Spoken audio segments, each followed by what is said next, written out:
Welcome to Tell Vanessa. I'm your host, Vanessa Cruickshank. So this is our final show, and I'm really sad to be leaving your screens. But we're gonna end with a really big finale. We talk about pornography, we highlight some fashion, and we end with two great musical icons in the studio.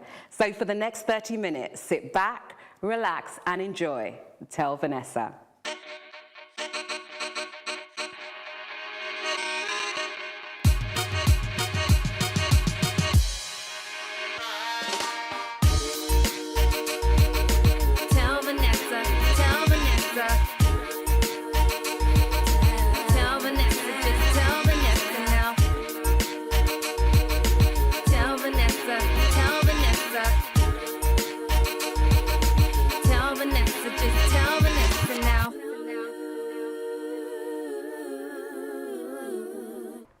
In the UK, 60% of young people are first exposed to pornography aged 14 years or younger. Based on this, in 2014, new legislation banned specific acts from being shown in pornography footage produced in the UK. Things such as spanking and aggressive whipping, but there are many more, but we'll just leave it there. However, a new bill, the Digital Economy Bill, now not only applies to footage being filmed in Britain, but would stop British viewers from accessing any website from around the world which contained controversial or aggressive sexual acts. But many people in the adult sex industry are up in arms about this and describe this as censorship at its worst, that this is infringing on our civil liberties and freedoms of speech. So on today's show, we discuss, is it right that the government puts restrictions on the British porn industry? Good evening, Jerry. Now, you're an author of a book called Porn Panic, Censorship in the UK, and you don't agree with censorship or the Economy Bill. No. Tell me why. I think the Digital Economy Bill actually marks the end of a long period in which the government has tried to bring old censorship regimes for TV, film and so on onto the internet. And typically the name of the book's Porn Panic because typically each drive towards censorship is preceded by a moral panic against porn. So we get suddenly porn labelled as damaging or as harmful to children or harmful to women, harmful to society. But porn's the excuse, it's not the reason. And actually, if they introduce a regime to censor porn on the internet, they're going to start censoring other things as well. But some of these images are quite explicit and the government is just trying to protect young people from accessing these sites. It depends what you mean by explicit. I mean, perfectly, sex is a normal thing and there is a lot of stuff that's banned already. You can be prosecuted for, there's a whole range of content that's already illegal. We don't need to go into categories, but this now covers legal acts, things that adults can legally do together are now going to be banned on film or on video. So Lianne, you used to be a really big name in the British porn industry. Tell me what you think about the Digital Economy Bill.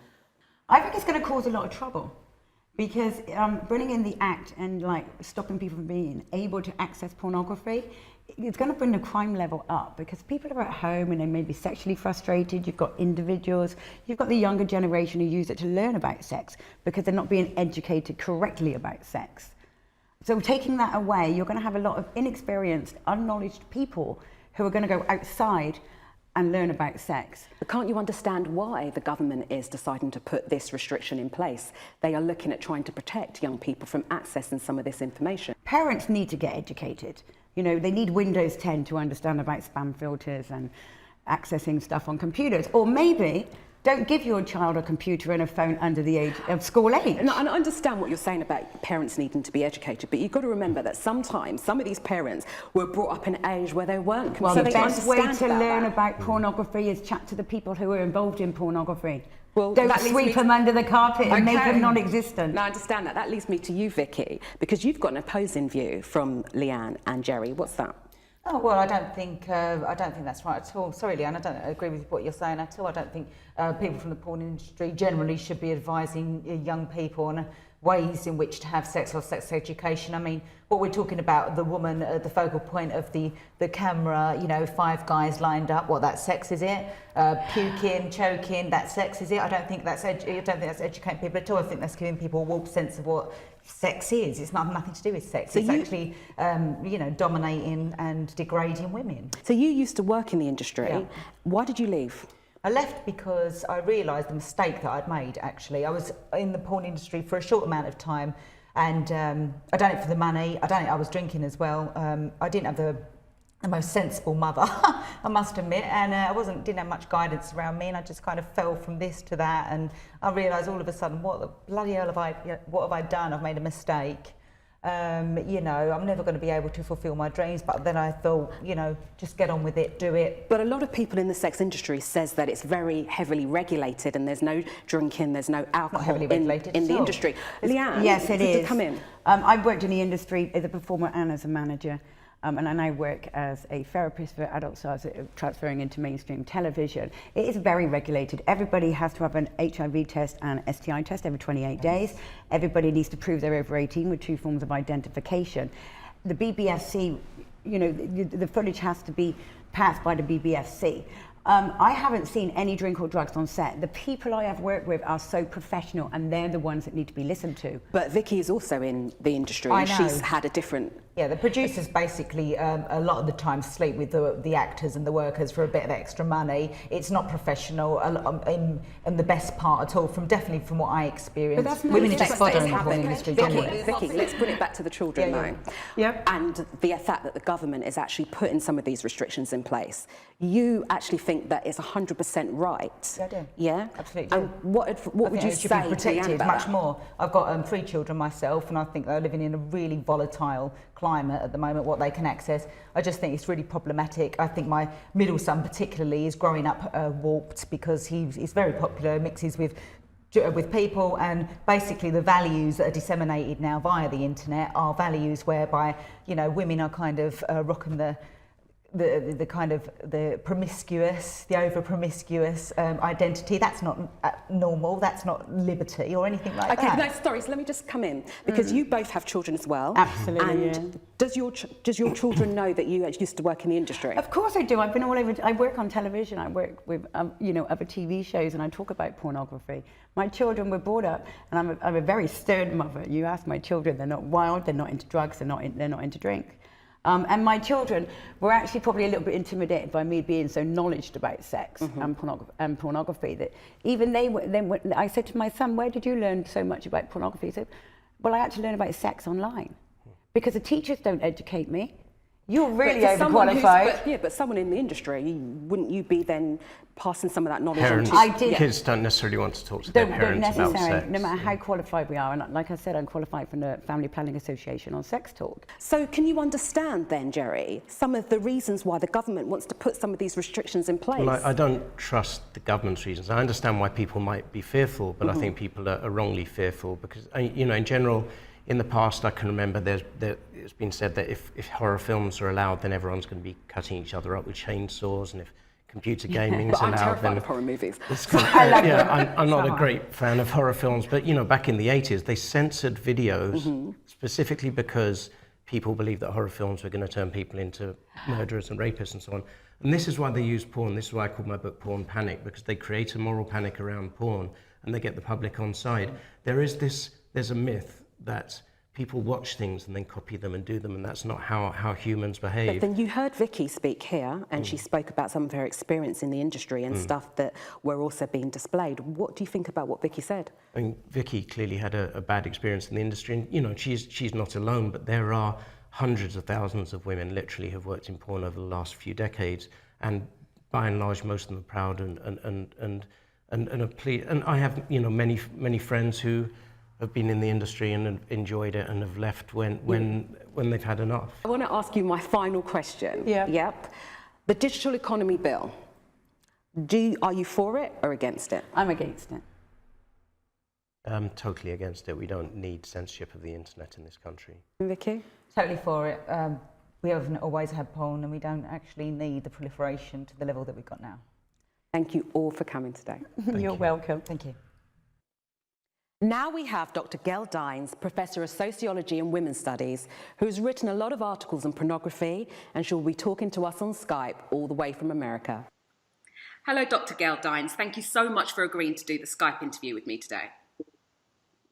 It's a pleasure. Thank you for asking me. Do you think that there should be censorship on pornography being produced in Britain? I would argue that this is not censorship. that stopping children accessing pornography is not a form of censorship, but is a way in which we protect children from the violence and the degradation and the misogyny that is absolutely inherent in mainstream pornography. But isn't it down to parents to police what their children watch online? No, I think that is a very conservative, actually reactionary position to think it's up to parents. This is a collective issue. We all have a collective interest in the well-being of our children. And in reality, parents cannot protect their kids from pornography. One of the reasons for that is because the pornographers have developed a business model of free porn specifically targeted to bring in 11 to 15-year-olds. Don't you think that we're capable of censoring ourselves and the government doesn't need to put restrictions on us?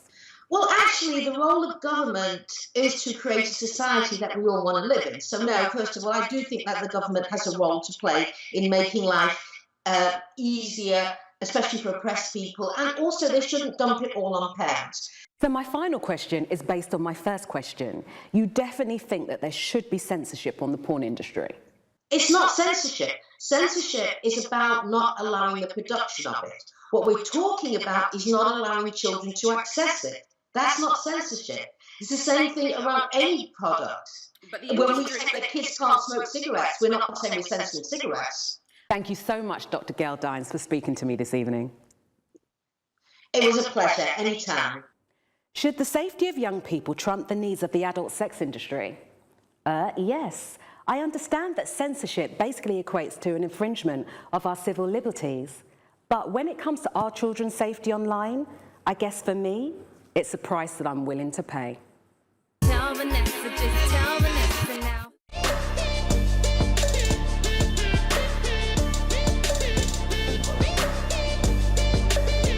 It's Deliberate sponsors Tell Vanessa.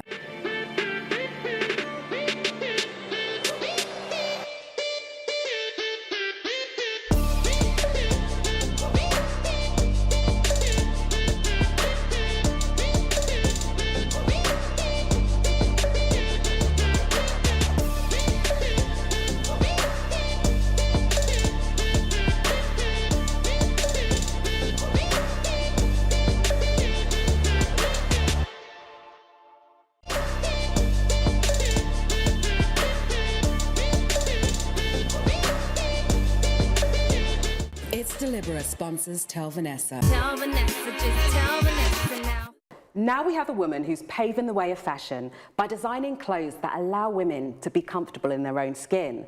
So let's welcome Chief Executive and Founder of She Republic, Sarah Martin. Hello, Sarah. Hi, Vanessa. I'm so excited to have you here Thank you. because when I first met you, your vibrancy and your energy and the fact that you design fabulous clothing is definitely a plus. Thank you. So tell me, how did it all start? It started in 2013 when I was going through quite a lot and I needed a voice, something to express myself, my purpose. And at the time, I just ended a phase of managing my sister in the music industry. We were going to launch a clothing range, but I never got around to it. And I thought, you know, I'm going to do it myself. And I needed a name for it. And I thought, what should I call it? And I remember when I was young, I used to get bullied. People used to say, who does she think she is? She's this, she's that. And that's when I thought, right, she. And then I want a nation of powerful women to take over. I thought Republic, She Republic, and that's how it started. And that's a fabulous name. Thank you. So who's the clothing for, though? Is it for larger ladies, small women? It's for all type of women. She's every woman, and it's about allowing women to just embrace the power within. And you know, when they wear she, they feel like warriors. They feel like king. One of my biggest slogans is "She's King." Is just breaking boundaries and limitations, and so it's every woman. So you're almost trying to create a revolution in the fashion industry. I am indeed. I'm revolting, and I want to wake women up to the power and magic they have, and that's the whole purpose of She Republic, is reminding women of who they are, something they have inside. I don't need to tell you who you are, you already have it, so just break free and own it. But the fashion industry has a lot of very small women in there. How do you think that your line is going to be received? Thing is, to be honest, I don't really care how it's received. I'm serving it, and you know, and I'm pretty sure people come around to it because I'm sick and tired of the stereotypes, and I just want to break boundaries. And women are powerful, and they should just go and just own it.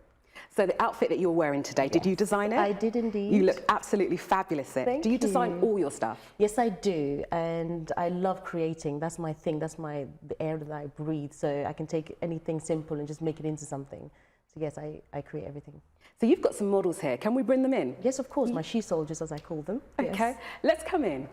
Oh, wow. Oh, Sarah, this is absolutely fabulous. Thank you. The ladies look brilliant. Thank you very much. So you designed all of this? Yes, I designed all of them. I wanted to take sort of a basic t-shirt and make it sexy and show a bit of shoulder, which has got the shredded range, and the thighs, so it's not just basic and boring. But where did you get the inspiration? I love creating, and I just want to make a woman feel amazing. So it's about how I wanted to feel in a t-shirt more than anything. I love it. Thank Absolutely you. love it. Thank you very What much. other range have you got coming out? I've got obviously the catsuit I'm wearing now. There's going to be more of that. I've got dresses coming, very different, innovative, that makes you feel amazing. Different colours as well. Absolutely, different colours and different tones, different materials. So there's lots coming for She Republic. I hear that you do a walk. Yes, I do. It's called the She Walks Because She Can in Fashion Week, and it's about allowing all types of women to be part of Fashion Week if they love it. And we walk from Oxford Circus all the way to Piccadilly Circus in the streets, and we're in She Republic, and just All owning shapes it. and sizes. All shapes and sizes. There's no limitations, no boundaries. She's every woman, literally. Oh, I love this. Thank you. But I would like you to design something for me because your clothes are brilliant. I can't wait, and I will if you promise to model for me. I don't know about that. I think you should join the She Soldier. You come on, because you love it. Oh, listen, thank you guys so much for coming. Thank Your you. stuff's absolutely brilliant. Thank you so much. Thank you. Thanks, Vanessa. This is the part of the show where you tell me your dilemmas, I tell you what I think, and then we take it to the streets. Our first dilemma this evening is from a guy called Jackson. I have been stealing from my parents' retirement accounts to fund my girlfriend's expensive lifestyle. My girlfriend is so hot. Whenever I go anywhere with her, people stare at her. My friends can't believe she's my girlfriend, and I feel so lucky to have her. Anything she asks me, I give it to her. She only wears designer clothes. She loves to eat out at posh restaurants. I pay half her rent and give her an allowance for clothes.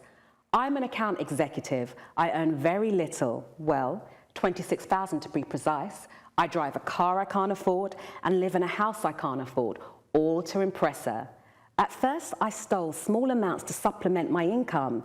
Then it started getting larger and larger. Once when I told my girlfriend I can't afford something, she stopped taking my calls for over a week. I love this woman, but I'm constantly on edge that I'm gonna get caught. What can I do? Tell Vanessa, just tell Vanessa now. Oh, Jackson, where do I begin? Number one, dump this woman. Not everything that glitters is gold. Number two, you're going to get caught and end up in jail. And for what? Some woman that is using you. You need to work out what you've stolen and start paying it back. Think about your parents here. They saved up for however long, and you're taking their money to spend on some gold digger. Jackson, listen to me very carefully. Get rid of the house, get rid of the car, and definitely get rid of the girl. But like I say each week, this is just my advice. Let's hear what they say on the streets.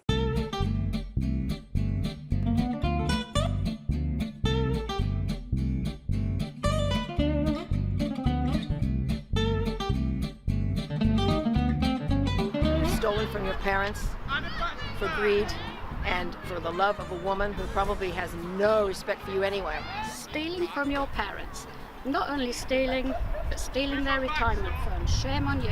I'm sorry, Mr. Jackson. That girl don't love you. She loves your money. You're with her for the wrong reasons. A woman is a flower. She is not such. So just let go of her because you're guaranteed to get caught. Without a shadow of doubt, you've let it out into the universe. You need to pay your parents back and you need to get out of there as soon as possible. Don't ever go down that road again, because if this woman doesn't like you for who you are, she's not worth having. Let her go before it's too late. Just get out of there, boy.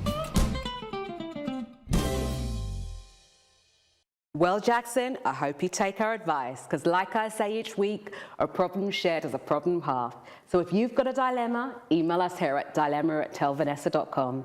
So we've come to the end of Series 2 of Tell Vanessa. I'd like to thank all our guests and thank you for sending in your dilemmas. I hope you've enjoyed this series. Look out for Series 3, and if you want to comment on tonight's show, the information's on the bottom of the screen. Now we have two reggae musical icons in the studio, and as a special treat for our last show, I'm going to leave you with Tippa Irie and Papa Crook singing their single, Hey Fatty Boom Boom. Now this is not no jackanori, this is a true story. This beautiful mom says she can handle me. But I'm ready, I'm ready, I'm ready. Sing. Hey, fatty boom boom, bang the ding ding ding dong. Your sweet sugar dumpling, bang the ding bang ding dong. Hey, fatty boom boom, bang the ding ding ding dong. Let me tell you something, bang the ding bang ding dong. And now not because you're so big and fat, I tell you, don't believe I'm afraid of that. Self-praise is no recommendation. I'm the king of creation. I want to man say Papa Crooks. Hey, fatty boom boom, bang the ding ding ding dong. Your sweet sugar dumpling, bang the ding bang ding dong. Hey, fatty boom boom, bang the ding ding ding dong. Let me tell you something, bang the ding bang ding dong. Come in, I look like a mouse and a $1 bread. I wouldn't stop try till I drop down there. Never let your big size fool you. Cooler day, I feel cool. Oh, look on, you think you're better than me, but me better than you. You think you can angle me, but you can't angle you. Can me say love is not a mission or a competition, but me come first and you come second. I coulda looked like a mouse and a $1 bread. I wouldn't stop try till I drop down there. Never let your big size fool you. Cooler day, I feel cool. You. I always say.